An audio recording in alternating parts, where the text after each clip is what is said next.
السلام عليكم وحلقة جديدة معنا في القناة. بقاله يومين بيتبعت لي شتايم، بيتبعت لي كلام ما ينفعش يتقال، بيبعت لي كلام ان انا ببالغ فيه اني بوصل معلومة وهي فعلا صح، وبس هو مش عايز عشان هي مش على مزاجه. وده مش مزاجي انا على فكرة ان انا اوصل لك معلومة زي دي، لان انت مفروض كادر مهم. فاحنا من حيث نتكلم عن الكوادر، فاحنا بنتكلم عن ناس كبيرة هنا في المنصة، منصة اليوتيوب، مش عارفة تسيطر شوية على الناس اللي عندها وبتبعت ناس تشتم وكده. فده مش مزاج على فكرة. فكون ان انا بجيب لك معلومة حصرية وان انا عارف ان الخبر ده 100% موجود، فده اجتهاد بنسبة مثلا 30%، وتوفيق من عند ربنا بنسبة 70%. تمام. ف كون انت مش عايز تسمع الخبر فيا ريت ما تجيش تشتمني. فان انا بقول لك دلوقتي الحلقه دي حاجه مهمه جدا وهتعجبك جدا. ده خصوص نادي الزمالك، وعشان نادي الزمالك فانا بقدم لك الخبر ده.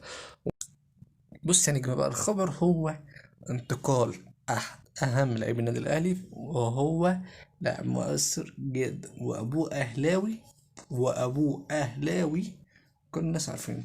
طيب اللاعب ده يعني عايزين بس نفهم هو هيروح الزمالك ليه. طب بص يا باشا، دلوقتي النادي الاهلي عنده كاس عالم 2025، فطبيعي انا كلاعب اتمسك بفرصه ان انا ممكن اظهر بشكل اعلى، نسبه مشاركتي تزيد، قيمه التسويقيه تعلى، اتشاف من انديه وعدد من الكشافين الدول. تمام تمام. مين بقى هو اللاعب ده؟ بص يا غالي، اللاعب ده هو مروان عطيه. مروان عطيه رايح نادي الزمالك. ده بعد كأس العالم. ده بعد كأس العالم. طب كأس العالم يخلص في شهر 7 ولا شهر 8؟ فمروان عطية هيبقى في النادي الأهلي لحد ما نقول مثلا لحد شهر واحد. مروان عطية جاي بعد 3 سنين من 2022، فهيخلص آسف 2023. فالراجل موجود مع النادي الأهلي لحد 2026، فوقتها يقدر يروح نادي الزمالك. 2026 هتشهد وجود نص ملعب في نادي الزمالك محمود جاد، هتشهد كمان في نص الملعب بوجود مروان عطية، كمان هيبقى موجود سيف جعفر، هي كمان هيبقى موجود معاك ناصر ماهر، كمان هيبقى موجود عبد الله السعيد، كمان هيبقى موجود معاك محمد شحاتة، كمان هيبقى موجود معاك عمر جابر، كمان هيبقى موجود معاك محمود بنتايج. كده انت معاك نص ملعب قوي.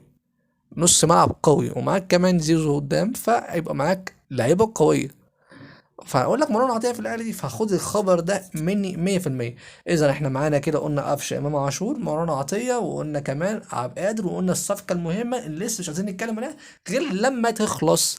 ليه؟ عشان الحاجات دي بتتحرق، فالنادي الاهلي هيتم ان هو يتواصل معاه عشان الاهلي ونادي الزمالك يقطع عليه الصفقه. طيب، هل النادي الاهلي هيسكت على الكلام ده؟ ما اعتقدش. انه اللاعب ده لغايه دلوقتي مش عايز يعمل له عمليات الفتاء، فالعمليه مهمه، مش عمليه سهله يعني. طبيعي لازم العمليه تتعمل عشان بتأثر بعد كده على الإنسان، مبقاش قادر يتحرك. مروان أصلا من اللعيبة الرجالة كويس جدا، وبيعرف يلعب كويس جدا، ولاعب راجل جدا بشهادة زمايله في المنطقة بتاعت نص الملعب، راجل بمعنى الكلمة.